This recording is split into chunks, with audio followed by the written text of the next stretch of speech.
하나님의 말씀 오늘은 창세기 43장 원래는 11절부터 적어놨는데 8절부터 볼게요. 43장 8절에서 15절까지 말씀을 보겠습니다. 유다가 그의 아버지 이스라엘에게 이르되 저 아이를 나와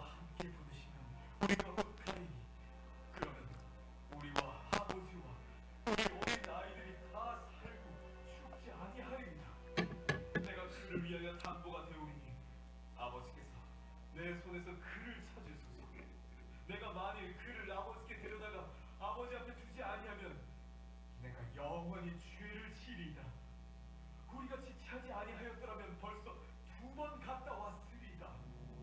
그럴진대 이렇게 하라. 너희는 이 땅의 아름다운 소산을 그릇에 담아가지고 내려가서 그 사람에게 예물로 드릴지. 곧 유향 조금과 꿀 조금과 향품과 모략과 유향나무 열매와 감복수가 있니라. 너희 손에 갑절의 돌을 가지고 너희 자루와 귀에 도로 넣어져 있던 그 돌을 다시 가지고 가라. 혹 잘못이 있었을까 두렵도다. 내 아우도 데리고 떠나 다시 그 사람에게로 가라. 전능하신 하나님께서 그 사람 앞에서 너희에게 은혜를 베푸사 그 사람으로 너희 다른 형제와 베냐민을 돌려보내게 하시기를 원하노라. 내가 자식을 잃게 되면 이러리로다. 그 형제들이 예물을 마련하고 갑절의 돈을 자기들의 손에 가지고 베냐민을 데리고 애굽에 내려가서 요셉 앞에 섰냐. 아멘. 오늘 아침에는 슈튜어트 홀든이라고 하는 사람의 글을 먼저 소개해 드리겠습니다. 이런 글을 아침에 낭독하면 더 졸릴 수도 있겠으나 여러분의 수준 높은 신앙을 믿고 제가 한번 읽어 드리겠습니다. 일들이 곤란해 보일 때 용기를 잃지 마십시오. 하나님께서는 항상 폭풍우를 꾸짖으시고 잔잔하게 하시지는 않습니다. 반면에 그는 폭풍에 마음이 요동하는 우리의 마음을 항상 안심시켜 주십니다. 그는 항상 고요하고 평안하라고 말씀하시지도 않으십니다. 그러나 항상 자기를 의지하라고 말씀하십니다. 하나님께서는 언제나 우리로 하여금 길의 끝을 보게 하시지는 않습니다. 그러나 믿음과 순종과 충성으로 다음 걸음을 내딛기에 충분한 빛을 주십니다. 그리고 안개가 걷히고 어둠이 사라지고 폭풍이 가라앉는 날에는 우리는 임마누엘의 땅에 햇빛 비치는 언덕 위에서 그리스도와 함께 있는 것을 발견하게 될 것입니다. 그때 우리는 하나님의 손이 우리를 다루신 그 방법이 영원한 집으로 이끄는 올바른 길이었다는 것을 알게 될 것이고, 구속받은 우리 성도들과 함께 이렇게 노래할 것입니다. 주께서 모든 것을 형통하게 하셨나이다. 저를 따라서 한번 해보십시다. 주께서 모든 것을 형통하게 하셨나이다.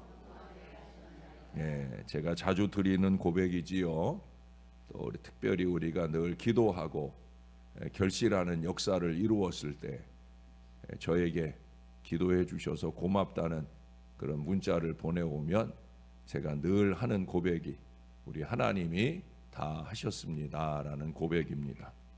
그렇게 하나님은, 예수 그리스도는 언제나 변함없이 우리의 후원자가 되어 주셔요. 이제는 우리가 주님의 이름으로 누군가의 후원자가 되어 주어야 합니다. 오늘 성경을 보시면 이제 기근이 더 심해져서 야곱은 다시 아들들을 보내야만 했어요. 애굽 총리의 요청대로 이번엔 베냐민을 함께 보내야 했습니다. 어제 르우벤에 이어서 오늘은 유다가 아버지께 책임을 다짐하며 간청합니다. 한 사람의 힘은 부족했으나 두 아들이 설득을 할 때 그 요지부동이던 아버지의 마음이 움직이는 걸 보게 됩니다. 책임감 강한 한 사람으로도 되는 일이 있지요. 그러나 그 힘이 모아지게 되면 더욱더 위대한 역사를 이룰 수가 있는 겁니다. 함께 힘을 얹어주는 마음이 아름다운 거예요. 저같이 부족한 목사 혼자서는 안 되는 일이 얼마나 많겠습니까? 저는 누구보다 책임감이 넘치는 사람이지만 그러나 책임감만으로 안 되는 일이 있어요. 그래서 부교육자들의 헌신적 도움이 필요하고 또 우리 성도들의 협조가 필요합니다. 그저 저의 행복하고 편한 목회를 위해서가 아니라 우리 신월 제일교회의 그 부흥하는 미래를 위해서지요. 아주 오래전 얘기입니다. 제가 개척을 하고 교회 부흥을 위해 애쓰던 초창기 때 일입니다. 그날은 사랑방 모임과 전도가 있는 날이에요. 하나밖에 없는 사랑방입니다. 그래서 이제 제가 인도에서 모이는데 그간에 이제 두 분의 가족들과 열심히 모여서 예배도 하고 또 예배를 끝나고 나면 그 지역이 아파트 지역이기 때문에 같이 축구 전도도 하고 그랬습니다. 그런데 한 권사님이 그날 갑작스럽게 이사를 가시게 되어서 그래서 이제는 한 분과 단둘이 그 사랑방 예배를 드려야 할 그런 상황이었어요. 그러나 오히려 갑절이나 모였습니다. 어떻게 그랬나? 새벽에 제가 함께 해주시는 새벽 교인들이 제가 새벽에 이 목사의 눈물 기도를 들으시고 그 자리에 함께 참석해 주셔서 그래서 예배도 함께 하시고 또 전도도 함께 해주신 거예요. 혼자 한 사람만으로도 힘이 되지요. 전에는 그나마도 못 모였으니까. 그러나 네 분이나 모이니까 얼마나 더 힘이 되고 신났는지 몰라요. 근데 그날 마침 그 예배 때 준비한 말씀이 바나바 얘기였어요. 바나바. 사도행전 5장에 나오는 4장 말미부터 나오는 바나바 얘기를 소개를 했는데 바나바 같은 그런 분들이 그 자리에 오신 거죠. 바나바가 무슨 뜻인지 아시죠? 권위자, 위로를 주는 사람이라는 거예요. 그 말씀을 준비했는데 준비된 말씀대로 하나님이 역사하신 그래서 더욱더 감격이요 힘이 되었다. 그래서 20여 년 이상이 지났는데도 여전히 제 머릿속에 선명하게 남은 그런 기억입니다. 결국 하나님이 다 하신 거지요. 우리는 그 하나님의 도구가 되어야 합니다. 하나님이 우리 마음을 감동하실 때 그 마음을 내리 누르면 안 돼요. 그 감동대로 우리의 몸과 우리의 시간과 때로는 눈물과 땀을 들여서 우리 하나님의 도구로 쓰임 받아야 되는 거예요. 여러분 14절에서 야곱은 떠나는 아들들을 격려합니다. 그 이전까지 반대했었지만 기왕에 가게 된 걸음이니까 잘 다녀오기를 간절히 바라는 마음을 전하고 있어요. 전능하신 우리 하나님께서 은혜를 베푸실 거라고 그러면서 덧붙이는 말씀이 대단해요. 그렇지 아니하여 마지막에 내가 자식을 잃게 되면 이르리로다. 이게 아버지의 마음으로 할 수 있는 고백이 사실은 아니잖아요. 예? 온전히 하나님께 맡긴 그 모습으로 자식들의 그 가는 걸음이 무겁지 않도록 두렵지 않고 담대하도록 그렇게 힘을 얹어주고 있어요.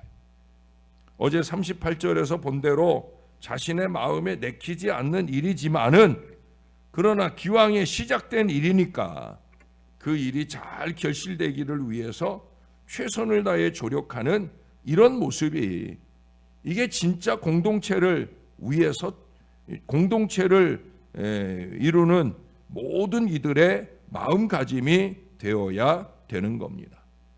내 마음이 안 된다고 끝까지 반대하던 마음으로 어디 잘 되나 보자. 그런 만보를 가지고 방해까지 하려는 사탄적인 마음을 몰아내야 됩니다.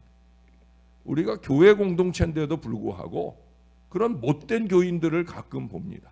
입을 삐죽거려 가며 방해를 일삼는 그런 악한 인생들을 봅니다.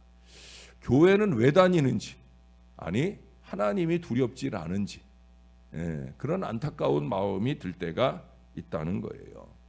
사랑하는 여러분, 하나님께서 변함없이 우리의 후원자가 되어 주시듯 우리도 부족하지만 언제나 그렇게 돕고 위로하며 섬겨 주어야 된다는 거예요. 힘이 돼 주어야 되는 거예요. 그게 우리 하나님이 저와 여러분들에게 원하는 신앙적 마음가짐이에요. 우리 아까 부른 찬양에 보면 1절에서는 하나님께서, 2절에서는 주님 예수님께서, 3절에서는 성령께서 우리 마음을 좀 달라고 그렇게 말씀하시잖아요. 루마니아가 공산 치하로 있을 때 프로레스코라고 하는 이름의 목사님이 계셔요. 우리나라 주기철 목사님, 손양원 목사님 같은 그런 분이에요. 프로레스코 목사님. 이분이 공산당에 잡혀가 예수 부인을 강요당하게 됩니다. 온갖 고문으로 고통을 받아도 그는 끝까지 이겨냈어요. 그러니까 공산당들이 꾀를 냅니다. 어느 날 11살밖에 안 된 아들을 잡아다가 이 프로레스코 목사 앞에서 이 아이를 고문하는 거예요. 아이를 발가벗겨 거꾸로 매달아 놓고 끓는 물을 코 속에다가 부어 넣어요. 그냥 물을 부어 넣어도 아이가 수스라치게 놀라고 힘이 들 텐데 뜨거운 물을 아이 코에 부어 넣을 때 아이가 얼마나 아우성을 치고 괴로워하겠습니까? 목사가 자신이 고난 당하는 것은 얼마든지 참을 수 있죠. 근데 차마 이 자식의 고통을 외면할 수가 없는 거예요. 그래서 막 그 예수를 부인하려는데 그때 아이가 거꾸로 매달린 채로 아버지의 눈을 바라보며 외치더라는 거예요. 아빠, 조금만 더 참으세요. 저는 제 아버지를 배신자로 만들고 싶지 않아요. 저를 좀 도와주세요. 제가 항상 제 루틴이 하루 전에 한번 설교를 더 읽으면서 밑줄을 치고 정리를 하고, 그리고 또 아침에 나와서 또 한 3번, 4번 원고를 다시 읽고 하는데, 어제부터 오늘 새벽에 3번까지 읽을 정도로 읽을 때 매번마다 이 대목에서 참 많은 눈물이 나오더라고요. 아빠, 저를 아버지를 배신자로 만들고 싶지 않아요. 저를 좀 도와주세요. 그 아버지의 그 아들이라 하는 생각이 들어요. 여러분, 교회도 그 목사의 그 성도라는 인정을 받을 수 있는 아름다운 협력이 이루어져야 됩니다. 여러분이 보시는 저는 어떤 목사입니까? 여러분이 보는 목사, 그 목사의 그 교인이라는 말을 우리 신월제일교회가 들을 수 있어야 되지. 서로를 바라보아 주는 하늘의 눈동자가 되어야 하며 힘들 때 기댈 수 있는 지팡이가 되어 주어야 합니다. 가정에서도 그 구성원들끼리도 마찬가지. 어제 저녁에도 제가 잠깐 만남이 필요해서 저녁에 만남을 가지고 집에 이렇게 들어오는데 우리 딸내미가 이렇게 옷을 갈아입으러 방으로 들어가려 하는 거예요. 그래서 어디 가려고 그러니까 치킨 시킨 거 가지러 가야 된다. 아빠가 돼가지고 들어왔는데 아이를 추운데 옷 갈아입혀서 내보낼 수가 없잖아요. 아빠가 갔다 올게. 아빠가 갈게. 그러니까 이놈이 지가 돈 번다고 또 카드를 주더라고. 그걸 또 받아갈 수 있어요? 예, 아빠가 사올게. 그러고 아빠가 아빠가 낼게. 그러고 이제 제가 가가지고 치킨을 받아들고 계산을 하고 집으로 왔어요.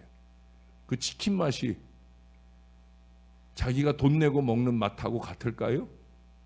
안 같지요. 예, 아주 맛있게 얼마나 많이 먹는지. 엄마는 몇 조각 안 먹었는데 아주 얼마나 수북하게 뼈를 발라 놓았는지 맛있게 먹더라고요. 더 먹고 싶은 걸 참은다고 그럴 정도로 먹더라고요. 가족이 그게 가족 아니에요. 부모가 자식을 향한 마음만 아니라 자식들이 부모를 향한 마음도, 또 교회도 같은 마음이어야 되죠. 여러분, 오늘 아침 이 아침의 다짐은 그렇습니다. 지팡이가 되어주자. 따라서 한번 해보십시다. 지팡이가 되어주자. 누군가 믿고 기댔는데 똥강 부러져 가지고 더 심하게 쓰러지게 하는 그런 연약한 지팡이 말고요. 오늘 말씀에 나오는 이 유다처럼, 야곱처럼 기왕에 시작한 일 좋은 결론을 위해서 희생하고 협력하는 그런 든든한 지팡이, 언제나 그런 지팡이로 교회에서, 가정에서 아름답게 쓰임받는 저와 여러분들이 꼭 되시기를 우리 주 예수님의 이름으로 간절히 축원합니다. 우리 하나님 고맙습니다. 오늘도 말씀을 통해 깨닫습니다. 루벤에 이어서 유다까지 책임지고 나서려는 사람들이 있을 때 야곱의 마음이 흔들리고, 아버지 된 야곱은 가장으로서 든든한 말씀으로 그 자식들의 걸음을 후원하는 믿음의 지팡이가 되어주는 걸 보게 됩니다. 하나님, 이게 가정이고 이게 교회여야지요. 하나님, 우리가 늘 그런 믿음 마음으로부터 아름답게 아버지의 뜻을 이루어가는 든든한 믿음의 지팡이가 될 수 있게 은혜를 베풀어 주옵소서. 기도의 지팡이, 헌신의 지팡이로서 아버지께 쓰임받으며 누군가가 든든히 기댈 수 있는 은혜의 사람, 믿음의 사람 다 될 수 있게 도와 주옵소서. 올해는 교회가 크게 하는 행사들이 있지는 않지만 그래도 우리 교회가 이렇게 한 해 동안 열심히 헌신한 우리에게 쉼을 주셨지만 그래도 그냥 쉴 수 있는가? 예배 자리 4자리, 중보기도 자리 4자리, 그리고 개인 전도도 내 마음의 감동을 따라 열심 있게 전도하고, 사랑방 전도도 힘을 다해 전도하여, 하나님, 교회는 쉬지만 교회를 부흥하게 하시는 하나님의 능력은 쉬지 않고 우리에게 부어지는 우리 신월제일교회가 되어야 할 줄로 믿습니다. 내가 해야 된다. 언제나 이런 지팡이 같은 믿음 마음 가지고 힘이 되고 협력이 되는 은혜의 사람들 다 되게 도와 주옵소서. 우리 부목사님들이 열심과 노력으로 교회 사역들을 잘 적응해 가고 있습니다. 하나하나 마음에 잘 새기며 든든한 믿음의 지팡이로 담임 목사에게 힘이 되고 온 교인들이 든든히 기댈 수 있는 책임감 넘치는 사명자들로 잘 쓰임받도록 영육간의 강건함을 더딥혀 주시옵소서. 우리 모든 성도들도 그렇게 교회의 든든한 미래를 위해, 부흥하는 미래를 위해 서로에게 힘이 되어주는 아름다운 사랑의 공동체 꼭 될 수 있도록 은혜를 베풀어 주옵소서. 우리 하나님이 영광 받으실 줄로 믿습니다. 특별히 입원했다 퇴원하신 분들, 이제 집안에서 또는 재활병원에서 하나님 회복되기를 위해 애쓰고 있습니다. 능력과 은혜로 만져주셔서 속히 우리의 품 안으로 돌려보내 주시옵소서. 우리와 함께 잘 예배하며 남은 생에도 주님께 영광 될 수 있도록 은혜 위에 은혜를 더하여 주시옵소서. 우리 주님 감사드립니다. 예수님 이름으로 기도합니다. 아멘.